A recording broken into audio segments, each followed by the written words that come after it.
बोहियाणम।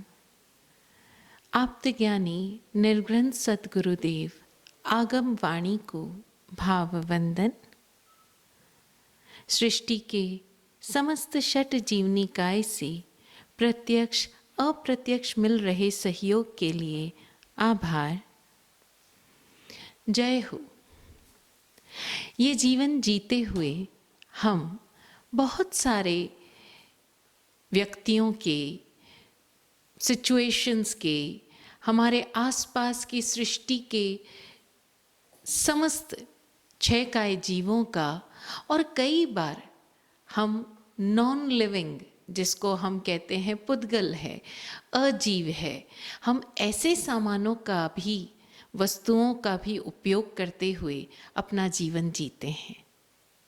और इन सारी सामग्रियों की हमें प्रतिपल आवश्यकता भी पड़ती है। माना भोजन बेसिक चीज़ है हमारा जीवन जीने के लिए, लेकिन देखा जाए तो जिस तरह के ज्योग्राफी और जिस तरह के क्लाइमेट में हम रहते हैं, हमें कपड़ों की भी आवश्यकता पड़ती है, हमें घरों की भी आवश्यकता पड़ रही है। और आज इस टेक्निकल युग में तो हम बहुत सारी सामग्रियों के साथ अपना जीवन निर्वाह कर रहे हैं। इन सामग्रियों में कुछ इलेक्ट्रॉनिक उपकरण हैं, कुछ अलग अलग वस्तुओं से, अलग अलग पदार्थों से निर्मित वो सारे उपकरण हैं। और इन सारे उपकरणों के साथ, इन सारी सामग्रियों के साथ हम अपना जीवन जी रहे हैं। फिर भी क्या कारण है कि ये सारे सामान हमारे जीवन में होते हुए भी, सुख सुविधाओं से हम लबरेज होते हुए भी, कहीं न कहीं जीवन को हम सुचारू रूप से गति नहीं दे पाते? और ये सारी सामग्रियां भी, ये सारे सामान भी हमारे भीतर उस आनंद का सृजन नहीं कर पाते। जैन दर्शन हमें किस तरह चलना, किस तरह खाना, किस तरह बोलना, किस तरह सोना, किस तरह उठना, ये सारी चीज़ों का ज्ञान तो देता ही है। इन सारी चर्याओं का, क्रियाओं का ज्ञान तो देता ही है। साथ ही ये भी ज्ञान देता है कि किसी भी वस्तु को आप अपने जीवन में कैसे ग्रहण करो, प्राप्त करो, आदान करो, कैसे लेओ और कैसे उसको रखो, निक्षेपणा कैसे करो। ये 5 समिति हमें प्रतिपल जागृत रहते हुए यत्नामय जीवन जीने की शिक्षा देती है, कला सिखाती है। और चौथी समिति है आदान भांड मात्र निक्षेपणा समिति। ये कला, आदान की कला और निक्षेपणा की कला हमें ये समिति सिखाती है। आत्मज्ञानी पूज्य विराट गुरुदेव इस समिति को पूजा समिति कहते हैं। वो कहते हैं कि हर सामग्री को, जो भी वस्तु आप इस्तेमाल कर रहे हो, उसको इस तरह से काम लो जैसे वो पूजा की सामग्री है। आपने देखा होगा ना कि कई लोग जब पूजा करते हैं, आपने किसी भी पूजा करते हुए व्यक्ति को देखा हो तो वो पूजा की थाली ना बड़े प्यार से सजाता है। हर वस्तु को, उसमें पुष्प को या जो दिया है, जो बाती है, जो चावल है, जो तेल, घी, जो भी वो काम ले रहा है, उसको इतने प्यार से रखता है। क्यों? क्योंकि उस भक्त को लगता है मैं अपने भगवान को ये सब चीज़ें अर्पित कर रहा हूँ। अब देखिए, जब भक्त भगवान को प्रसाद नैवेद्य चढ़ाता है तो वो जिस तरह से प्रसाद लाकर उसको बिल्कुल अलग से रखता है, फिर उसमें से वो जो मिठाई है वो निकाल कर अपनी थाली में रखता है और बड़े भक्ति भाव पूर्वक अपने भगवान को अर्पित करता है। यहाँ तक कि भगवान की जो अभिषेक करता है, फिर उसको अच्छे से पहुँचता है उस मंदिर की सीढ़ियों को, वो जिस तरह से काम करता है उन सबको भी बड़े प्यार से रखता है। उनको धोता भी अलग से है, उनको सुखाता भी ऐसी जगह पर है कि कहीं पाँव ना लग जाए, कहीं पाँव में ना आ जाए। सोचिए, अगर हम अपने हर कार्य को इसी तरह कर रहे हैं अभी देखिए ना, आपके घर में चाहे जितना कचरा आया हो, आपका घर सपोज 1 महीने से बंद पड़ा, आप कहीं बाहर गए तो वो 1 महीने से बंद पड़ा। आप जब घर में आओगे तो जब आप घर में एंटर होगे तो सबसे पहले आपको क्या नज़र आएगा? झाड़ू किधर है। तो आपने क्या किया? उस झाड़ू को लिया, इधर उधर सफाई की और झाड़ू रख दिया। किस तरह रखते हो, इसको ज़रा सा हम इस एक घटना से समझें। एक बुढ़िया थी, उसके पास काफ़ी उम्र हो गई थी उसकी, तो एज में थी वो महिला, वृद्ध महिला, तो उसकी कमर झुक रही थी। अब ऑब्वियसली जब एज भी हो रही है, उम्र हो रही है और वो झुक भी रही है उसकी कमर, तो उसको चलते हुए अपने हाथ में किसी न किसी सहारे की ज़रूरत तो पड़ेगी। तो वो एक लकड़ी का इस्तेमाल करती थी। वो लकड़ी इस तरह से थी कि वो न ज़्यादा भारी थी, न हल्की थी, न ज़्यादा लंबी थी, न छोटी थी, बिल्कुल उसके अनुरूप थी वो लकड़ी। वो उसको बड़ी सहायता करती थी। तो वो वृद्धा महिला जब भी घर से बाहर कहीं भी जाती, अकेली रहती थी, तो ऑब्वियसली उसको लकड़ी की सहायता तो पड़ती थी। वो मंदिर जाती, रिश्तेदारों के जाती, जिधर भी जाती उस लकड़ी को साथ लेके जाती। और जब लेकर जाती तो वो लकड़ी बड़ी हेल्प करती और उसको बड़ा कॉन्फिडेंस रहता कि चूंकि ये लकड़ी मेरे पास है और ये इतनी सही है कि ये मेरा पूरा वज़न सहन कर लेती है, तो अब मुझे किसी और सहारे की ज़रूरत नहीं। तो वो काफ़ी समय से उसके साथ थी। लेकिन उस वृद्धा की एक आदत थी, वो जब जाती थी तब उस लकड़ी को साथ लेके जाती थी और बड़े प्रेम पूर्वक उस सहारे को अपने साथ रखती थी। लेकिन जैसे ही वो घर में एंटर होती, उस लकड़ी को उठा के एक तरफ पटक देती। पटक देती यानी फेंक ही देती। अब आप बोलोगे इसमें कौन सी बड़ी बात है? जी बिल्कुल कोई बड़ी बात नहीं, लकड़ी तो है, उसको कौन सी चोट लगनी है, राइट? लकड़ी को थोड़ी चोट लगनी है, और लकड़ी ही तो है, उसको कौन सा हमें अलमारी में रखना है या टेबल पर ले जाके रखना है। लकड़ी है, रख दिया साइड में, कौन सा टूटती है। एक दिन ऐसा हुआ कि काफ़ी समय गुजर जाने के बाद उस लकड़ी को जैसे ही बुढ़िया ने फेंका, उस वृद्धा महिला ने फेंका, उस लकड़ी के 2 टुकड़े हो गए। अब क्या किया जाए? लकड़ी तो थी, आप बोलेंगे लकड़ी तो थी, 2 टुकड़े हो गए, क्या फर्क पड़ता है, नई लकड़ी ले आओ। वो वृद्धा ने भी यही सोचा, लकड़ी ले आई। लेकिन उस नाप की, अगर कोई लकड़ी उस नाप की आई तो वो इतनी भारी कि वृद्धा उसे उठाने में थक जाती। फिर आई तो वो इतनी पतली कि वो हाथ में ग्रिप ही नहीं बनता। और इस तरह से न जाने कितनी लकड़ियां उसने चेंज कर दी, लेकिन उसको सही लकड़ी नहीं मिली। अब कहने को तो ये कहानी बड़ी छोटी है, लेकिन समझने योग्य बात यह है कि जो लकड़ी उसको इतनी मदद कर रही थी, वो उसकी निक्षेपणा कैसे करती, उसका मेंटेनेंस कैसे करती। वो भी चाहती तो उस लकड़ी को जब यूज़ कर रही थी तो बड़े प्रेम पूर्वक धन्यवाद के साथ यूज़ करती। थैंक यू, तुम मुझे इतना मदद कर रही हो, सहारा दे रही हो, तुम्हारा बहुत बहुत आभार। तुम्हारे कारण मैं जितना भी चलती हूँ, जो भी चलती हूँ, उसको मैं आराम से और बहुत ही कॉन्फिडेंस के साथ अपना वो कार्य कर पाती हूँ। घर आने पर उसे सहेज कर एक तरफ ध्यान से रख दिया होता, किसी अलमारी में रखने की बात नहीं हो रही, एक कोने में प्यार से रख दिया जाता तो शायद वो लकड़ी नहीं टूटती। अच्छा, ऐसा भी नहीं कि वो लकड़ी एक दिन में टूटी, वो रोज गिर रही थी, रोज उस पर चोट लग रही थी, और धीरे धीरे धीरे धीरे वो चोटें खा खा कर एक दिन वो लकड़ी टूट गई। लेकिन ज़रा देखिए, हम अपने साथ रहने वाले इंसानों के साथ भी तो ऐसा नहीं करते। हम अपने साथ रहने वाले उपकरणों के साथ भी ऐसा तो नहीं करते। अनावश्यक रूप से हम न जाने किस तरह से उनसे व्यवहार करते हैं। ज़रा चेक करें हम, हमारे घर के सदस्य। आपने अक्सर देखा होगा घरों में या बिजनेस में जहाँ पिता पुत्र साथ काम करते हैं, जो पिता है वो अपनी तरह से काम करना चाहता है और पुत्र को रोज़ डांटेगा, उसको रोज़ उसकी गलतियाँ गिनाएगा। वो ये भी नहीं देखेगा कि उसके आसपास जो दूसरे लोग हैं उनके सामने वो अपने पुत्र को टोक रहा है। अब पिता को लगता है कि मैं तो पुत्र को उसको भले के लिए टोक रहा हूँ, क्या हो गया, अगर दो बात उसने सुन ली तो मैं उसके भले के लिए कह रहा हूँ। लेकिन पुत्र इसे अपनी इंसल्ट समझ रहा है, क्योंकि पिता जिस तरह से कह रहा है और उसको लग रहा है पुत्र ही तो है, दूसरे लोग तो काम छोड़ के चले जाएंगे, इसलिए वो बाकी मुनीम से या बाकी अपने जो भी ऑफिस में काम करने वाले लोग हैं, चाहे वो सीए है, पियोन है, उससे बड़ा ढंग से बात करता है। क्योंकि आजकल क्या है कि आज आपने अच्छे से बात नहीं की, सबको अपना सम्मान प्यारा है, लोग चले जाएंगे, दूसरी नौकरी ढूंढ लेंगे।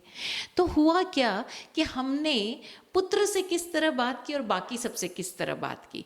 आपके भीतर चाहे जो इंटेंशंस रहे हो, लेकिन आपने बाहर प्रेजेंट कैसे किया। हमने आदान तो किया, लेकिन निक्षेपणा किस तरह से की। और जब हमने उसकी प्रायोरिटी के अनुसार निक्षेपणा नहीं की, तो इस पुत्र के भीतर कहीं न कहीं एक तरह से कह सकते हैं कि वो सारा जो रेजिस्टेंस था उसका ख़त्म होता गया।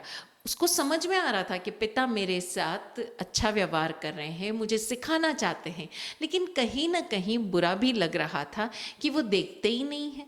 वो जब एक बार टोकते हैं तो टोकते ही चले जाते हैं, वो जब मेरी गलती बताने के मोड पर आते हैं तो मेरा अपमान करते ही चले जाते हैं। अब हर किसी को अपना स्वाभिमान प्यारा है, हम इस बारे में चर्चा बाद में करें, लेकिन उस पुत्र के भीतर इतना कुछ बढ़ता चला गया कि जब पिता ने रिटायरमेंट ले लिया और जब पुत्र उस सीट पर आया, अब वो ये बिजनेस चला रहा है, अब उसके भीतर वो ईगो जागा। वो जो पुराना इतना सब कुछ अंदर भरा पड़ा था, आज कंडीशन ये हो गई कि पिता अगर कोई राय भी देता है, उसे दिखाई दे रहा है कि पुत्र का ये डिसीजन गलत है, वो राय भी देता है, लेकिन पुत्र के भीतर चूंकि वो सारा पुराना व्यवहार जमा रहा, वो पुत्र इस तरह से अपने पिता को नज़रअंदाज करता है, इस तरह से अपने पिता को जो बोलना चाहिए उनका बेइज्जती करता है, उनके सारे ही सलाहों को बिल्कुल गौण कर देता है। इस तरह से उनका जो व्यवहार बदलता है वो पुत्र स्वयं नहीं समझ पा रहा। ऐसा पुत्र, एक बार ये एक रियल लाइफ घटना है, वो पुत्र आकर हमको बोला भी कि महाराज साहब मैं नहीं चाहता कि मैं उनकी बेइज्जती करूं, लेकिन जाने क्यों ये चीज़ आ जाती है। वैसे मैं उनकी कहीं बेइज्जती नहीं करता, बट जब भी बिजनेस का मामला आता है, बाद में देखता हूँ तो मुझे समझ में आता है कि जो पापा ने बात कही वो सही कही, लेकिन उस समय उनकी कोई बात मानने का मन नहीं करता। अब ज़रा देखिए कि उस पिता ने जब अपने डिसीजंस, अपने निर्णय लिए, उसको किस तरह से सबके सामने रखा, किन भावों के साथ, किन शब्दों के साथ रखा। आज जब वो सत्ता से च्युत हो चुका है और सत्ता पर नई पीढ़ी आ चुकी है, अब वो पुराना जमा हुआ सब बाहर निकल रहा है। तो जितनी महत्वपूर्ण आदान निक्षेपणा समिति है, उतनी ही महत्वपूर्ण है उच्चार पासवन खेल जल सिंघाण परिस्थापनिका समिति, कि हमारे भीतर जो कुछ भरा हुआ है उसे हम छोड़ें किस तरह से। माना हमारे भीतर गुस्सा भर गया, माना हमारे भीतर बहुत सारी चीज़ें भर गई, लेकिन हम उसे छोड़ें किस तरह से। हम प्रतिपल सामान ले रहे हैं, ज़रा देखिए ना, आजकल हम लोग इन सामानों को लेते भी किस तरह से हैं। अभी ये नया मॉडल बाज़ार में आया, हमने ले लिया, और जब इसको छोड़ने की बारी आई, पुराने को इस तरह से छोड़ा जैसे हमारा कोई मतलब ही नहीं। लेकिन आज छोड़ने से पहले हमें ये भी देखना ज़रूरी है कि हम जो ले रहे हैं, हम छोड़ने की बात 5वीं समिति की बात बाद में करें, पहले इस 4थी समिति को देखें कि हम जो वस्तु ले रहे हैं पहले चेक तो करें कि ये हमारी आवश्यकता है या नहीं। कई बार हम सामान सिर्फ इसलिए लेते चले जाते हैं कि कभी किसी दिन ज़रूरत पड़ेगी। हम सामानों का संग्रह सिर्फ इसलिए करे चले जाते हैं, कभी किसी दिन ज़रूरत पड़ेगी।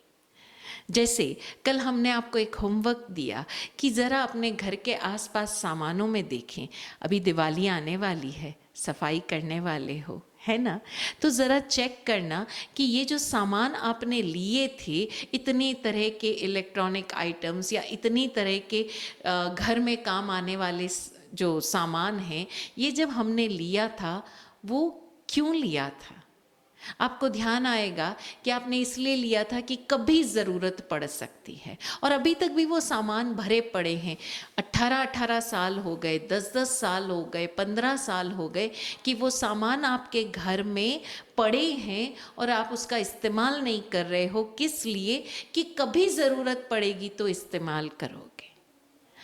अनावश्यक रूप से हम चीज़ों का इकट्ठा किए चले जा रहे हैं। हमारे फ़ोन्स को देखिए, अनावश्यक रूप से हमने इतना कुछ डाउनलोड कर रखा है, ना उसे पढ़ा है, ना उसे हमने अपने जीवन में उतारा है, ना उसको कहीं नोट डाउन किया है। और फिर क्या होता है, एक दिन हमारा कंप्यूटर हैंग हो जाता है, हमारी मेमोरी हैंग हो जाती है।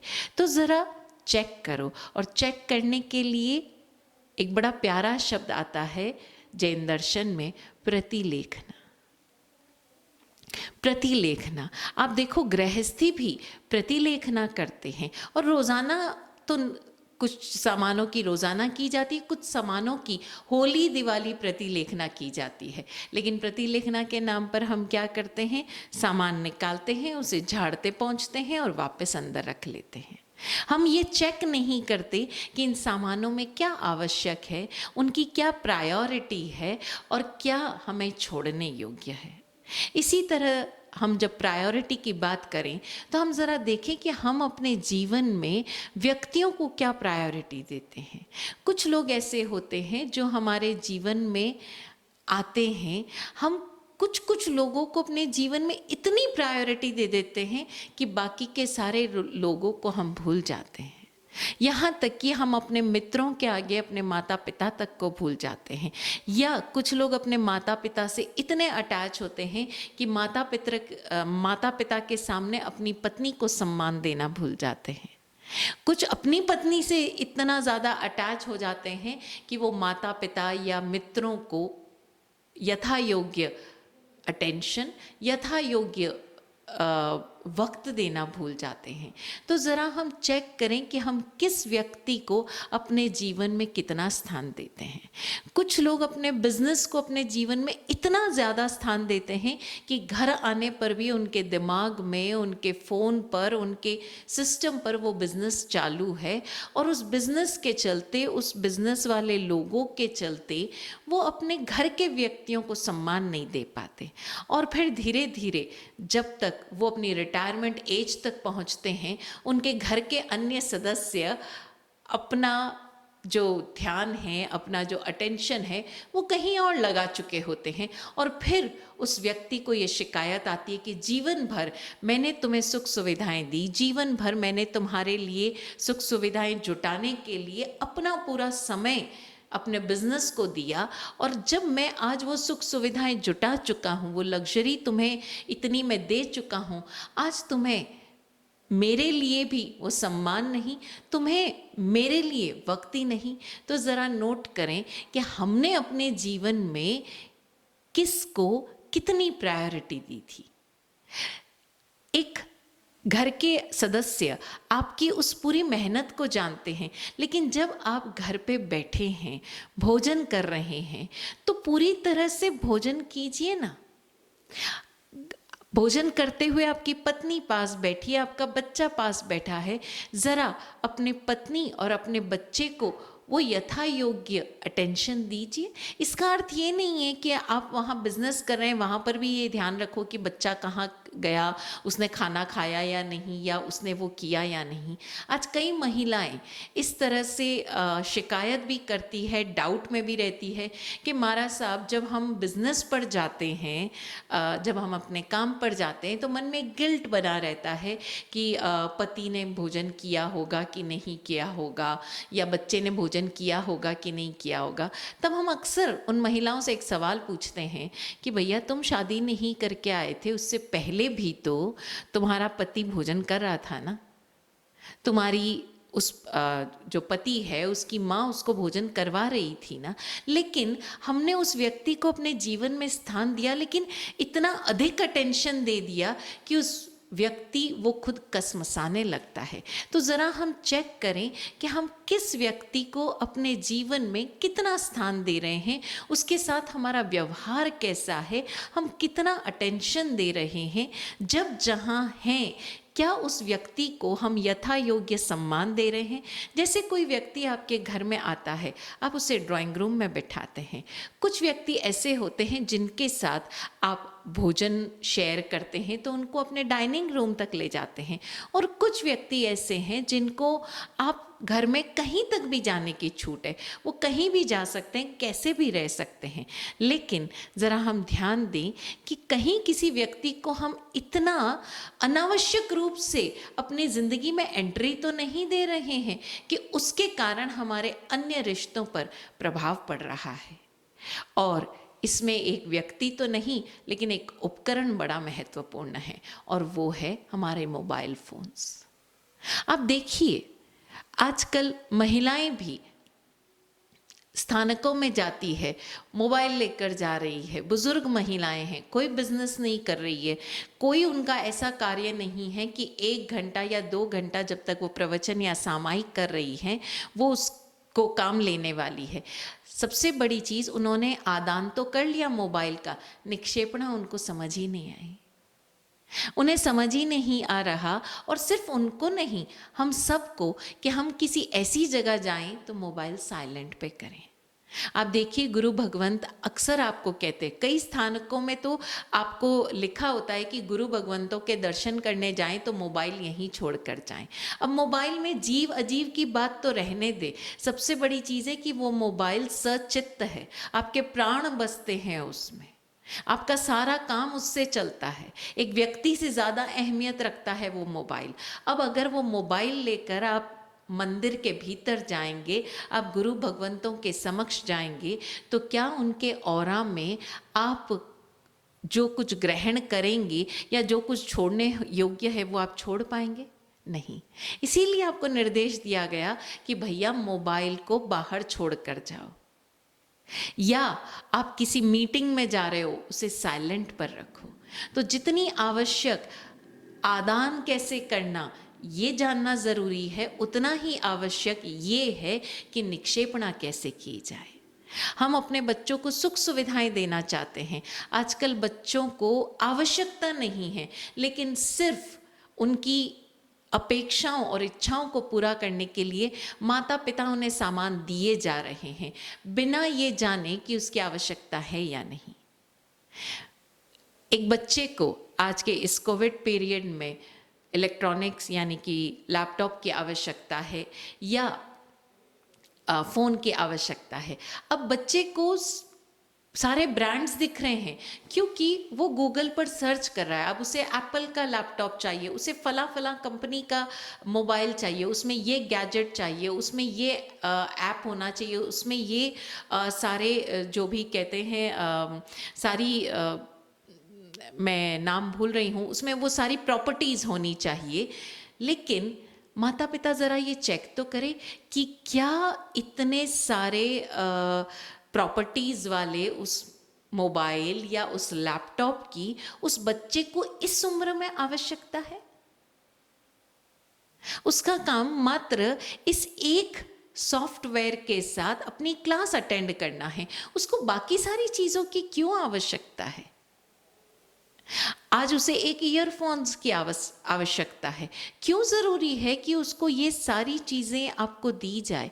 तो ज़रा चेक करें कि एक बच्चे को आप जो वो सामग्री दिला रहे हो या आप स्वयं इस्तेमाल कर रहे हो, उसको कैसे आप आदान कर रहे हो, आवश्यक है या अनावश्यक है। और इसी के साथ हम ज़रा चेक करें कि हम उसका इस्तेमाल कैसे करते हैं। अक्सर आपने देखा कि देखा भी होगा और स्वयं भी देखते होंगे कि हमने मोबाइल लिया, उसको यूं ही फेंक दिया। आज हम बाजार गए, ये ड्रेस पसंद आई, लेकर आ गए। हम बाजार गए, ये जूते अच्छे लगे, लेकर आ गए। स्पोर्ट शूज़ महंगे से महंगे ब्रांड के। लेकिन ज़रा चेक कीजिए, क्या आप वाकई स्पोर्ट्समैन हैं? क्या आप वाकई किसी गेम को इतना सीरियसली डेली खेल रहे हो? चलन जो चल रहा है हम चले जा रहे हैं। आजकल एक नया चलन चला है कि महिलाएं भी जिम जा रही है छोटे छोटे शहरों में। ज़रा वो चेक करें कि वो जिम क्यों जा रही है। क्या उन सारे उपकरणों की या उस जिम में जाकर उन सारे उपकरणों पर व्यायाम करने की उन्हें आवश्यकता है, उनके शरीर को आवश्यकता है? लेकिन हम एक ढर्रे पर चले जा रहे हैं और बिना कारण हम अपने जीवन में ऐसी सारे चीज़ों को, ऐसी सारे उपकरणों को हम स्थान दिए जा रहे हैं जिन्हें हमें सहेजना, संयोजन करना भी नहीं आ रहा। एक लैपटॉप भी आप काम ले रहे हो, जैसे ही साल 2 साल हुए, चूंकि नया ब्रांड और नए टेक्निक्स के साथ वो लैपटॉप बाज़ार में आ चुका है, दिमाग में शुरू हो गया वो लैपटॉप लेना है। और इस लैपटॉप के साथ हम काम ही किस तरह से कर रहे हैं। कई बार आप देखेंगे कि कीबोर्ड पर या लैपटॉप के कीबोर्ड पर या अपने जो भी आपका पीसी है उसके कीबोर्ड पर कुछ लोग इस तरह से काम करते हैं कि उसकी कीबोर्ड की टैपिंग की आवाज़ें दूसरे कमरे में सुनाई दे रही है। वो अपना जो डेस्क है उसके ड्रॉयर्स इस तरह से बंद करते हैं मानो वो ड्रॉयर का कोई महत्व ही नहीं। लेकिन ये लैपटॉप आज आपके प्रतिभा को, आपके टैलेंट को इस तरह से प्रस्तुत कर रहा है कि आपके घर में सारी सुख सुविधाओं का जो संचार हो रहा है उस लैपटॉप के माध्यम से काम करने पर आपकी नौकरी के थ्रू वो सारा सामान आपके घर पहुंच रहा है। और हम उसके साथ कैसा व्यवहार करते हैं।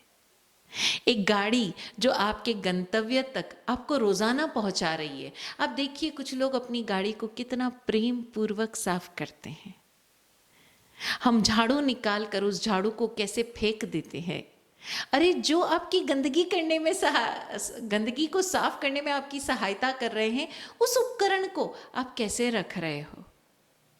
आप नोट कीजिए, कुछ लोग इन्हीं सामान्य उपकरणों का इस्तेमाल इतना प्रेम पूर्वक करते हैं मानो पूजा कर रहे हो। और अगर ये चीज़ हमें आ गई तो फिर ये जो हमारी छोटी छोटी प्रॉब्लम्स है ना, महाराज मैं इतना काम करता हूँ लेकिन मेरे बॉस को मेरा काम ही नहीं पसंद आता। अरे भैया, जिन उपकरणों के साथ तुम काम कर रहे हो, तुम चारों प्रहर, तुम 24 घंटे 24/7 तुम लोगों की नज़रों में हो। एक सीसीटीवी कैमरे की तरह तुम्हारी हर हरकत रिकॉर्ड हो रही है। और वो हरकत भले किसी रियल कैमरा में नहीं रिकॉर्ड हो रही हो, लेकिन एक अनजाने से कैमरा में रिकॉर्ड हो रही है। और वो सारी आपकी जो फ्रीक्वेंसी है, जो आपका सोच है, वो आपके व्यवहार में झलक रहा है। आप नहाने भी जाते हो तो अपने बाथरूम को किस तरह छोड़ के आते हो। जो चप्पल, जो जूते आपके पाँवों को सुरक्षा प्रदान करते हैं, आपको जहरीले कीटों से बचाते हैं, ऊबड़ खाबड़ पत्थरों पर चलने से आपके पाँव में जो चोट लग सकती है उससे बचाते हैं। घर में एंटर होते ही वो जूते किस तरह से खोलते हैं।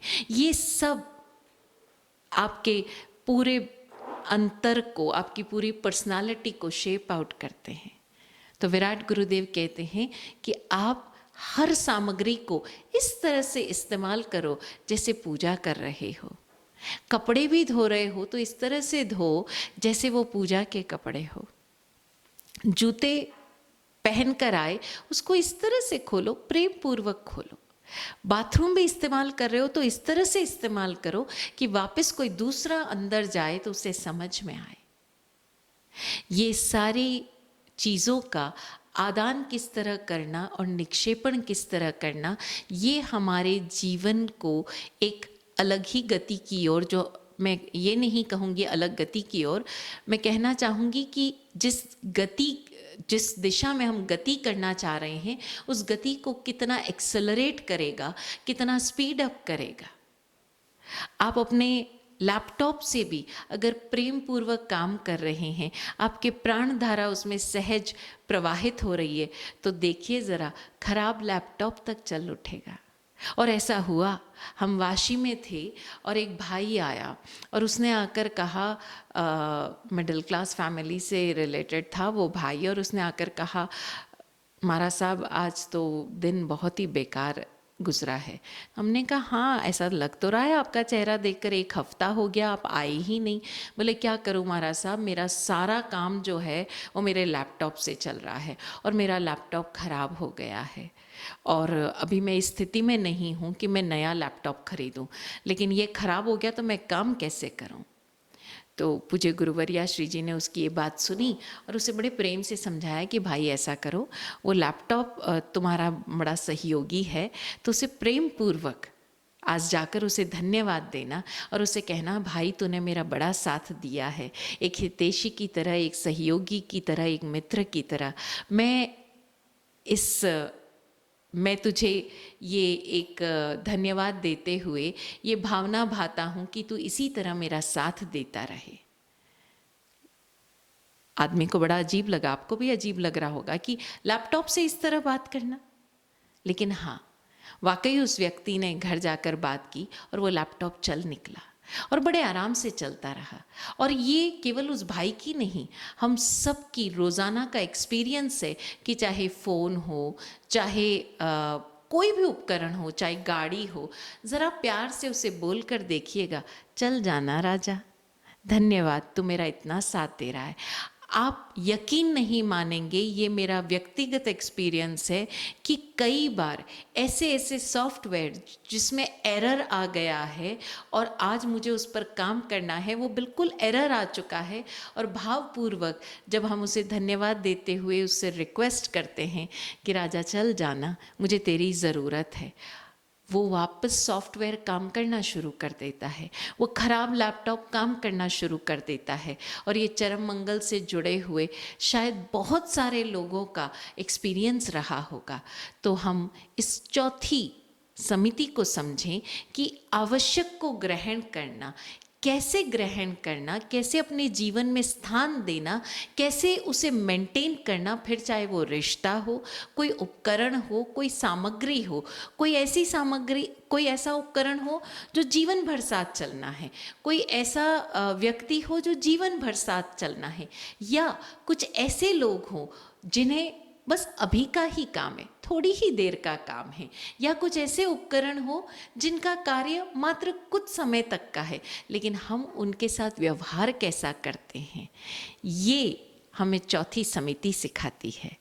तो हम आज से, चाहे वो हमारी कार हो, चाहे 2 व्हीलर हो, चाहे हमारे कपड़े हो, चाहे हमारा लैपटॉप हो, मोबाइल हो, उनको हम किस तरह से अपने जीवन में स्थान दें और किस तरह से उनके साथ व्यवहार करें, एक वर्ड में कहें तो उनको किस तरह से मेंटेन करें, अगर इसके प्रति हम जागृत हो गए तो आप देखिए ये जीवन आपको सक्सेस के किन शिखरों तक ले जाएगा और किस हल्केपन के साथ आप कार्य करने लगेंगे, आपके फिजिकल एबिलिटीज किस तरह से बढ़ती चली जाएगी।